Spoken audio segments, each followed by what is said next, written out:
కావాలని కోరికి వాడికి భోగాలు ఉండవు. భోగం ఉన్న చోట మోక్షం ఉండదు, మోక్షం ఉన్న చోట భోగం ఉండదు. కానీ రెండూ కావాలనిపించింది ఒక ఆయనకి. ఏముంటాయి? అన్ని కోరికలు తీరాలి, సుఖంగా ఉండాలి, ఇంద్రభవనాలు లాంటి భవనాల్లో ఉండాలి, మేము అనుకున్నటువంటి వస్తువులు పొందాలి, భూలోకంలో సమస్త ఐశ్వర్యములు అనుభవించాక మాత్రమే మోక్షం కావాలి అని అనిపించిందిట. అలా అనిపించిన వాడు చేయొద్దండి. అందరూ ఎత్తేసారు బ్రహ్మాండంగా. నేను ఎత్తేస్తున్నాను, కొన్ని ఎందుకు వచ్చింది మీతో పాటు గొడవలేదు. కాబట్టి ఈ లోకములో సుఖాలు అనుభవించాక ముక్తి పొందాలనుకుంటాడు. కానీ ఈ లోకంలో నానాయాత్ర పడిపోయి, తిండి లేక మాడిపోయి, వేళకి కాఫీ రాక, టీ రాక, గది లేక ఉక్కబోస్తూ ఉంటే ఏం ఉండగలుగుతాం? రెండూ కావాలి. ఈ రెండు అసంభవం రావడం, కానీ వస్తాయి ఎప్పుడు? శ్రీ సుందరీ సేవన తత్పరాణం భోగశ్చ మోక్షశ్చ కరస్థయేవ. అమ్మవారిని భక్తి శ్రద్ధలతో ఉపాసించిన వాడికి ముందు భోగము, తర్వాత మోక్షము కరస్థ, చేతిలో ఉంటాయి, అరిచేతిలో ఉంటాయి. అరిచేతిలో స్వర్గం అంటేదే. అంటే నువ్వు ఎప్పుడు తలుచుకుంటే అప్పుడు నీ చేతిలోకి డబ్బు వస్తుంది, నువ్వు అనుకున్న వస్తువులు వస్తాయి, నువ్వు వద్దనుకుని మోక్షానికి వెళ్ళాలంటే వెళ్ళిపోగలుగుతావు.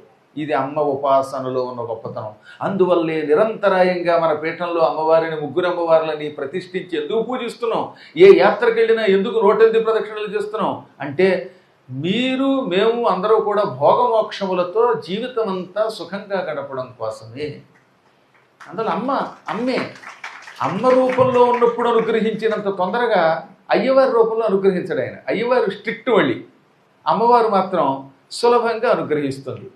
ఓ చంటి పిల్లవాడు ఒళ్ళంతా మలం పూసుకున్నట్ట, మలమూత్రాల మధ్యలో ఇష్టం వచ్చినట్టు తిరిగేశాడు, వెళ్ళేశాడు, పోసాడు, అదంతా అంటించుకున్నాడు. ఆ సమయంలో అక్కడికి వచ్చాట తండ్రి. ఏమేవు, ఎక్కడ ఉన్నావు, ఎక్కడున్నావు? వాడంతా పాడైపోయాడు, శరీరం అంతా, స్నానం చేయించి తీసుకురా అంటాడు. ఈయన ఎత్తుకోడు, ఈయన స్నానం చేయించడు.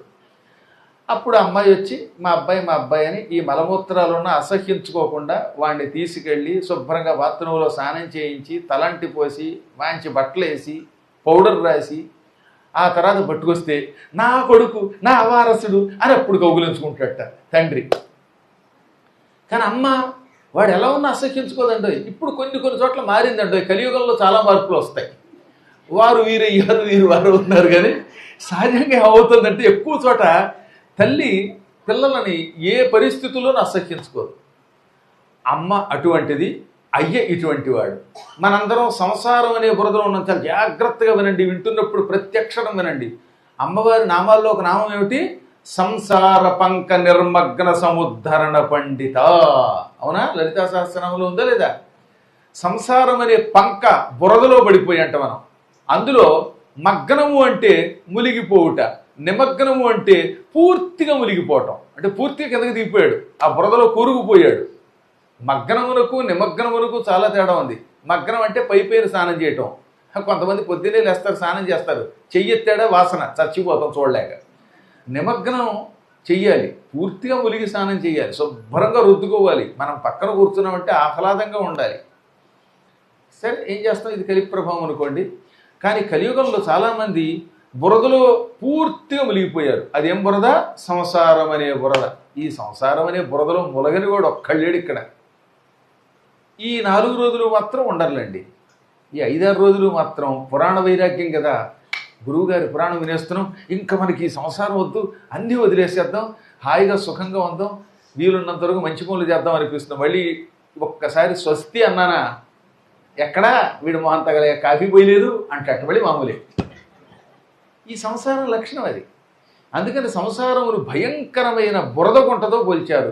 ఈ పంకమునందు నిమగ్న, పూర్తిగా మునిగిపోయినటువంటి ఈ జీవులను ఒక్కసారి అమ్మ అనగానే జాలిపడి సముద్ధరణ, పైకి తీసుకురావడంలో పండిత, అమ్మవారు ఆరితేరింది, స్కిల్డ్ పర్సన్ అనమాట ఆవిడ.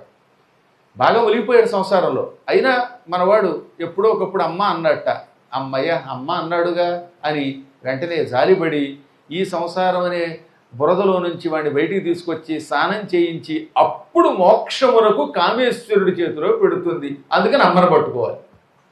అమ్మ అనుగ్రహం లేకపోతే ఈ బురదలోంచి బయటికి రాలేమ్మా. అందులో ఎప్పటికీ మాతృమూర్తి మాతృమూర్తి, భగవంతుడు ఒక్కడే అయినప్పటికీ మాతృ రూపంలో ప్రేమ ఎక్కువ చూపిస్తాడు, పితృ రూపంలో క్రమశిక్షణ పాటిస్తాడు. ఇద్దరు